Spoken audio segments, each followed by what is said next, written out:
How you doing? Good. How are you? Yeah. Hey, Jalen, with you and Nick Sirianni, how has your relationship grown over the last year? It's just growing day by day. And we obviously all, both of us, love to work, love hard work. I have a ton of grit to ourselves, and we're passionate about that. And we express that through our work. So I think it's been able to grow and evolve and be good. How much work goes into it that we obviously don't get to see? I mean, there's a lot of work that everyone doesn't see in any and everything. Um, but it's about the collective, about the collective. That collective, Jalen, Nick always preaches sustained success as he, enters the season. You guys have had a pretty significant degree of that. Is there something, as your fifth year as a starter, is something that's resonated that has enabled you as a group to have that sustained success? Yeah. I think it's just a mentality that's preached, and I think it's the lessons learned over time. I think all of us in this building have learned a ton of lessons throughout our journeys here, and I know Coach Sirianni can speak to that. I can speak to that. As a unit, we can speak to that, and as a unit, we've evolved and been able to find different ways to win on both sides of the ball, and so that's what it's about. Really being able to remain a sponge, remain diligent in everything, and learn from all of your experiences. That's how you grow. Question about the new guys coming in. I mean, last year afforded you guys some instant credibility for, I don't know, buy-in and whatnot. What did you see in terms of that with new guys coming in and the buy-in in terms of what you guys were trying Who are you to talking about? new players that weren't a part of last year, Hmm. whether it's rookies or otherwise? What did you see? Yeah, well, speaking on this year, you don't know what the iteration of the team will be until you get out there and you get into some live bullets on live fire, if you will. And so, um, we try and establish a good thing and try and, obviously try and set the right example and try and work really hard um, to set that example. Ultimately, it takes the togetherness and it takes the kind of evolution of just learning from everything that we go through as a team. And so that's the exciting part about embarking on a new journey is it's a new group and it'll be a new iteration of what this team is. Think back to last December, you made a comment that the offense might not look the way people want it to look, but it's going to look the way Jalen Hurts wants it to look. As you've kind of grown in your career, how have you made it your offense? Because obviously you're the constant despite all the changes. Yeah, just being that. I think just being present and examining my game and saying how can I evolve and how can I grow. Yet number one, maintaining the main priority. And so that's what the objective has always been. It's always been that, and it's going to continue to be that, regardless of how it looks as a team. We just want to go out there and play efficient football. Go out there and play efficient football and find ways to score more points on the other side. It takes a collective group effort. From the outside looking in, we've always known you, I guess, to be confident. Hmm. But are you more authoritative with your voice because 5 years in, you've built that type of equity here? I think it's just like equity. I think that's a great word that comes in time in anything. You let it sit there, you saturate, you learn, and you do grow and you evolve as a person. So I think that's been a natural maturation for me. I've always spoke about how experience is the biggest teacher. I've said that since I was a rookie, when I didn't have the experience as a pro quarterback, and now the experience has definitely added up. And there's still more out there to go do and accomplish. Ultimately, it's just about being a student. I've had all these coaches every single year, and I've been able to take so much from each one. And those are the things that I lean on as a player. And I lean on that, and then I lean on how can I apply that to whomever the OC is. And so it's just a process that I've had to put myself through.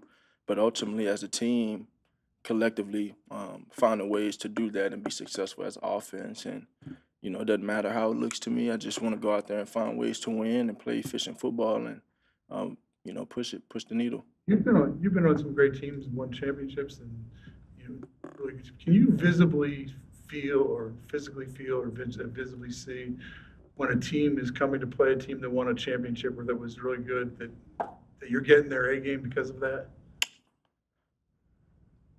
Well, it's it's the NFL. It's a competitive league, so it's that.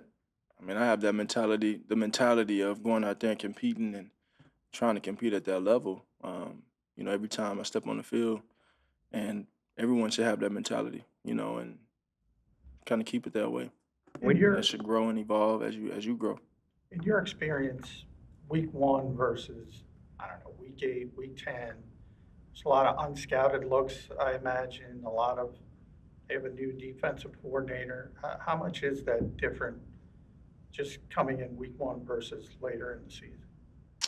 Um, can you say that again? I'm sorry. Week one game, there's a lot of uncertainty.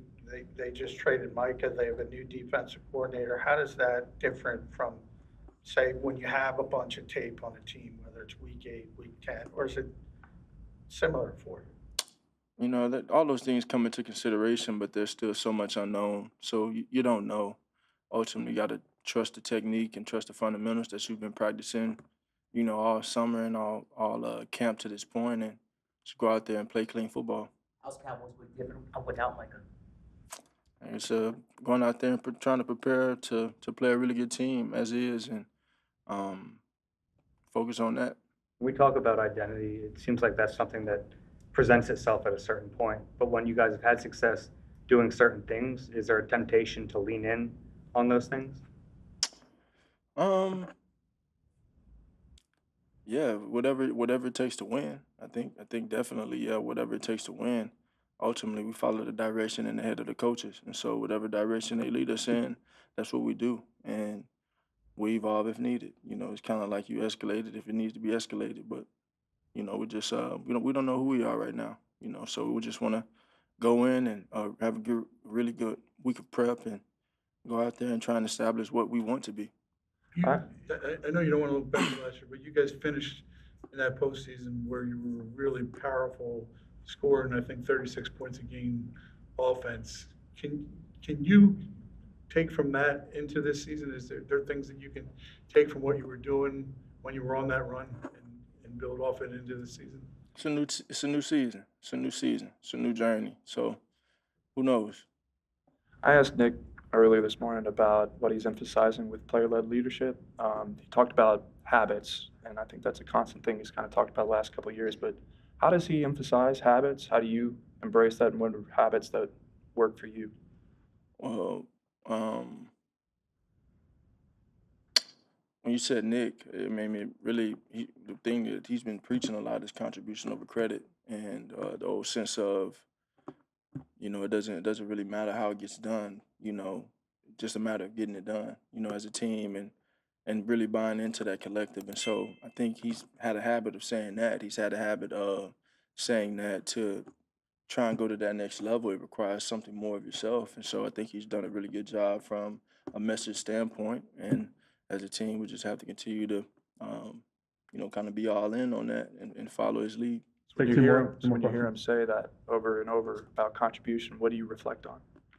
I reflect on trying to find a way to win and not mattering how it looks.